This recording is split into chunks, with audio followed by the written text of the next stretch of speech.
Is big breaking news చూస్తున్నాం. అమెరికాలో emergency పరిస్థితులు నెలకొన్నాయి. అక్రమ వలసదారుల తిరుగుబాటుతో అమెరికా అట్టుడికిపోతోంది. ట్రంప్ నిర్ణయాన్ని వ్యతిరేకిస్తూ కాలిఫోర్నియాలో హింస చెలరేగింది. సరైన పత్రాలు లేని వారిని పట్టుకోవడానికి ఫెడరల్ సైన్యం రంగంలోకి దిగింది. ఒక్క కాలిఫోర్నియాలోనే 2000 మంది ఉన్నారని డిపార్ట్మెంట్ ఆఫ్ హోమ్లాండ్ సెక్యూరిటీ చెప్తోంది. అందులో 118 మంది లాస్ ఏంజల్స్ లోనే ఉన్నారని చెప్తోంది. వారిని పట్టుకోవడానికి వెళ్లిన ఫెడరల్ బలగాలపై తిరుగుబాటుదారులు దాడి చేశారు. దీంతో పరిస్థితి ఉద్రిక్తతకు దారితీసింది అక్కడ. ఇక ఇదిలా ఉంటే ట్రంప్ తీసుకున్న ఈ నిర్ణయం 18,000 మంది భారతీయులకు అతిపెద్ద సమస్యగా మారిందని చెప్పుకోవచ్చు. ఖచ్చితంగా అక్రమ వలసదారులను దేశం సరిహద్దు దాటించి తీర్తామని కూడా చెప్తున్న పరిస్థితి కనిపిస్తోంది అక్కడ.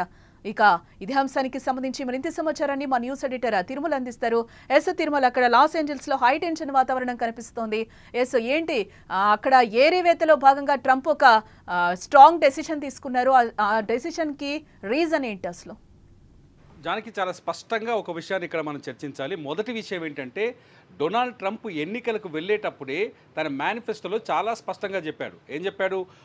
అమెరికాలో ఉన్న అక్రమ వలసదారుల్ని ఎట్టి పరిస్థితుల్లోనూ ఈ దేశం బార్డర్ దాటిస్తాము అని చెప్పి. అక్రమ వలసదారులు అంటే మెక్సికో నుంచి వచ్చేవాళ్ళు, లేకపోతే సరిహద్దుల్లోంచి లోపలికి చొచ్చుకొచ్చేవాళ్ళు, లేకపోతే ఇతర దేశాల నుంచి వచ్చిన వాళ్ళు అమెరికాలో ఉండి వీళ్ళు ఆ దేశానికి ముప్పుగా మారుతున్నారు, ప్రమాదకరంగా మారుతున్నారని చెప్తున్నారు. ఇక్కడ రెండు విషయాలు. ఒకటేమో దేశ భద్రతకు సంబంధించిన విషయం, అమెరికా భద్రతకు సంబంధించిన విషయం.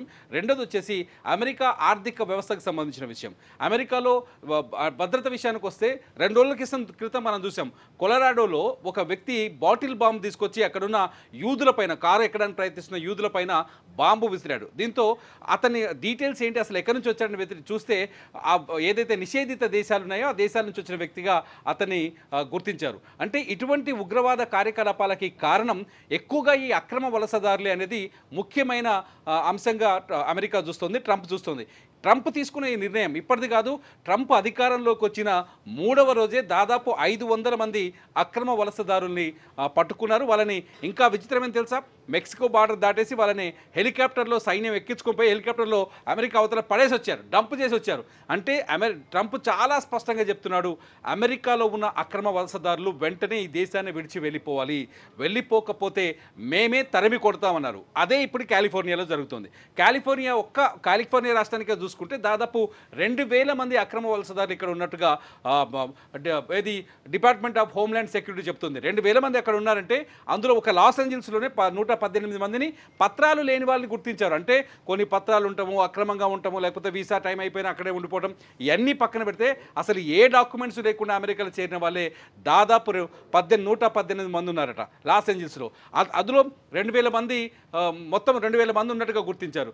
అది వాళ్ళని పట్టుకునే ప్రయత్నంలో, ఈ 118 మందిని పట్టుకునే ప్రయత్నంలో అక్కడికి డిపార్ట్మెంట్ ఆఫ్ హోమ్స్ అంటే అమెరికా ఫెడరల్ బలగాలు వచ్చినప్పుడు వాళ్ళపైన తిరుగుబాటు జరిగింది. ఎవరైతే ఒక 18 మంది పట్టుకొని 44 మందిని పట్టుకొని ఏం చేశారు, లాస్ ఏంజల్స్లో ఉన్న ఒక సబ్ జైలు తీసుకెళ్లారు, డిటెన్షన్ సెంటర్. ఆ సబ్ జైలు పైన దాదాపు 1000 మంది దాడి చేశారు. ఈ దాడి చేయడంతో ఒక్కసారిగా తిరుగుబాటు మొదలైంది. పరస్పరం బాంబులు విసురుకున్నారు, ఫైర్ వర్క్స్ అని చెప్తున్నారు, బాంబులు విసురుకున్నారు. అట్లాగే సైన్యం పైన కూడా దాడి చేసే ప్రయత్నం చేశారు. దీంతో అక్కడున్న భద్రతా బలగాలు టియర్ గ్యాస్ ప్రయోగం చేశారు, లాఠీ చార్జ్ చేసింది, ఫైరింగ్ కూడా చేశారు. దీంతో ఒక్కసారిగా కాలిఫోర్నియాలో ఉద్రిక్త పరిస్థితులు నెలకొన్నాయి. ముఖ్యంగా లాస్ ఏంజల్స్లో పరిస్థితి భీతావహంగా ఉంది. అక్కడ పారామౌంట్ అనే సిటీ, లాస్ ఏంజల్స్ పరిధిలోని పారామౌంట్ సిటీలో ఎక్కువగా మొత్తం ఇప్పుడు ప్రస్తుతానికి అక్కడ కర్ఫ్యూ విధించారు. బలగాలు అక్కడ అటాక్ చేస్తున్నాయి. అక్కడున్న వాళ్ళని ఇవాళకి 2వ రోజు, ఇది ఒక రోజు కాదు, ఇది మొదలై 2 రోజులు అవుతుంది. 2 రోజులుగా అక్కడ ఉద్రిక్త పరిస్థితులు నెలకొన్నాయి. చాలా స్పష్టంగా అక్రమ వలసదారులు చెప్తున్నారు, ట్రంప్ అనేవాడు ఈ దేశాన్ని నాశనం చేస్తాడు, ట్రంప్ అమెరికన్లకి వ్యతిరేకం, అమెరికన్ విధానాలకు వ్యతిరేకం, మేము ఈ దేశ పౌరులమే, ఎందుకు వెళ్ళిపోమంటున్నారు, మాకు హక్కు ఉంది దేశంలోని వాళ్ళు ప్లకార్డులు ప్రదర్శిస్తున్నారు, నిరసనలు చేస్తున్నారు. అయినప్పటికీ ట్రంప్ చాలా స్పష్టంగా చెప్తున్నాడు, ఎవడైతే అమెరికన్ కాదో, సరైన పత్రాలు లేకుండా అమెరికాకు వచ్చారో, అమెరికా రూల్స్కు వ్యతిరేకంగా ఉన్నారో వాళ్ళని తరిమి కొడతాం ఈ దేశం నుంచి అని చాలా స్పష్టంగా చెప్తున్నాడు. అందుకనే ట్రంప్ నిర్ణయాన్ని అక్కడ వ్యతిరేకించడం వల్ల ఒక్కసారిగా ఉద్రిక్త వాతావరణం, ఎమర్జెన్సీ సిచ్యువేషన్ కనిపిస్తోంది.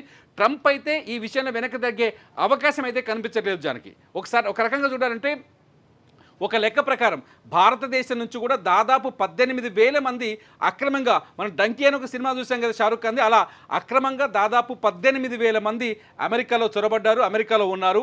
ఆ భారతీయులకు కూడా ఇప్పుడు ట్రంప్ నిర్ణయం ప్రమాదకరంగా మారిందని చెప్పాలి. అక్కడికి వెళ్ళి ఏదో పని చేస్తూ చిన్న చిన్న పనులు చేస్తూ లేకపోతే సెక్యూరిటీ చిక్కకుండా తప్పించుకుంటూ దొంగతనంగా జీవించే వాళ్ళ సంఖ్య చాలా ఉంది. ఇండియా నుంచి 18,000 మంది ఉన్నట్టుగా చెప్తున్నారు. ఇది అధికారికంగా అమెరికా చెప్పిన లెక్క చాలా ఉంది.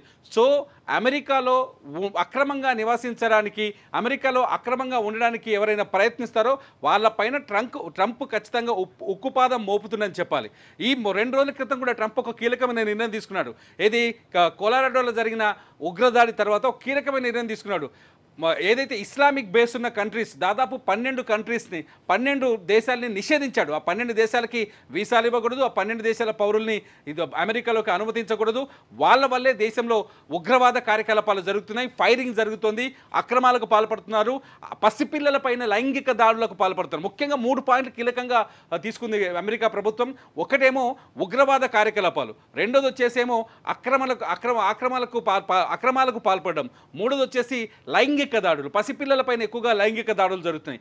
ఈ మూడింటికి కారణం ఎవరని ఒక్కసారి అమెరికన్ క్రైమ్ రికార్డ్స్ని తిరగరాస్తే ఎక్కువగా ఇతర దేశాల నుంచి వచ్చిన వాళ్ళు, సరైన డాక్యుమెంట్స్ లేని వాళ్ళు, ఎక్కువగా ఈ ఇస్లామిక్ కంట్రీస్ నుంచి వచ్చిన వాళ్ళు ఎక్కువగా నిందితులుగా కనిపించడంతో ట్రంప్ ఇంత కఠినమైన నిర్ణయం తీసుకున్నట్టుగా తెలుస్తుంది. అందుకే నేను 12 దేశాలపైన డైరెక్ట్గా, వెనిజులా కూడా ఉంది అందులో, వెనిజులా లాంటి దేశం పైన కూడా డైరెక్ట్గా నిషేధం విధించాడు. ఇంకొక 7 దేశాలపైన పాక్షిక నిషేధం విధించాడు.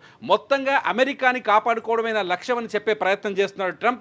అందుకనే ఎలాన్ మస్క్ లాంటి వ్యక్తిని కూడా ఈజీగా తరిమేశాడు అక్కడి నుంచి ట్రంప్ చాలా స్పష్టంగా ఉన్నాడు. అక్రమ వలసదారుల పీచ మనుస్తాను, అక్రమ వలసదారుల్ని ఈ దేశం నుంచి తరిమి కొడతానని చెప్తున్నాడు. అందులో భాగంగానే ఇవాళ కాలిఫోర్నియాలో ఈ ఘర్షణ వాతావరణం అంతా, అక్కడ ఒక జైలు పైన దాడి చేశారు. దాదాపు 44 మంది అక్రమ డాక్యుమెంట్స్ లేని వాళ్ళని పట్టుకొని అక్కడున్న సెక్యూరిటీ, ఫెడరల్ సెక్యూరిటీ ఒక సబ్ జైలుకి తీసుకెళ్ళింది. ఆ సబ్ జైలు చుట్టూ ఒక్కసారిగా జనం వచ్చేసారు.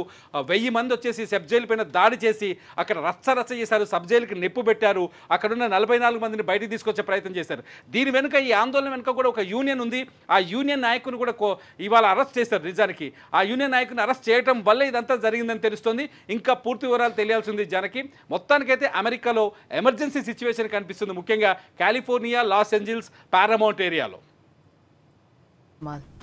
ఇక్కడ మొత్తంగా మనం చూడొచ్చు, లాస్ ఏంజల్స్లో గొడవకు చాలా కారణాలు అక్కడ కనిపిస్తున్నాయి. మనకి భారతీయులకు కూడా ఈ ప్రమాదం పొంచి ఉండేటట్లుగా తెలుస్తోంది. అక్కడ ఎవరైతే అక్రమ వలసదారులు ఉన్నారో వాళ్ళందరినీ కూడా రిటర్న్ పంపించే పరిస్థితి కనిపిస్తోంది. అక్కడైతే అట్టుడికి పోతోందని చెప్పుకోవచ్చు. ట్రంప్ నిర్ణయాన్ని కూడా వ్యతిరేకిస్తూ కూడా కాలిఫోర్నియాలో హింస చెలరేగినట్లుగా మనకైతే అక్కడ విజువల్స్లో కూడా క్లియర్గా కనిపిస్తున్న పరిస్థితి. ఫెడరల్ సైన్యం కూడా రంగంలోకి దిగింది. ఒక్క కాలిఫోర్నియాలోనే 2000 మంది ఉన్నారని కూడా డిపార్ట్మెంట్ ఆఫ్ హోమ్లాండ్ సెక్యూరిటీ చెప్తున్న పరిస్థితి కనిపిస్తుంది. అందులో 118 మంది లాస్ ఏంజల్స్లోనే ఉన్నారని కూడా చెప్తుంది. వారిని పట్టుకోవడానికి వెళ్లిన ఫెడరల్ బలగాలపై తిరుగుబాటుదారులు కూడా దాడి చేశారు. దీంతో పరిస్థితి ఉద్రిక్తతకు దారితీసింది. ట్రంప్ రెండోసారి అధికారంలోకి వచ్చిన తర్వాత చాలా స్ట్రాంగ్ డెసిషన్స్ కూడా తీసుకుంటున్న పరిస్థితి కనిపిస్తుంది. ఎప్పటికప్పుడు టారిఫ్ల గురించి కూడా ఆయన నిర్ణయాలు తీసుకున్న పరిస్థితి కనిపించింది.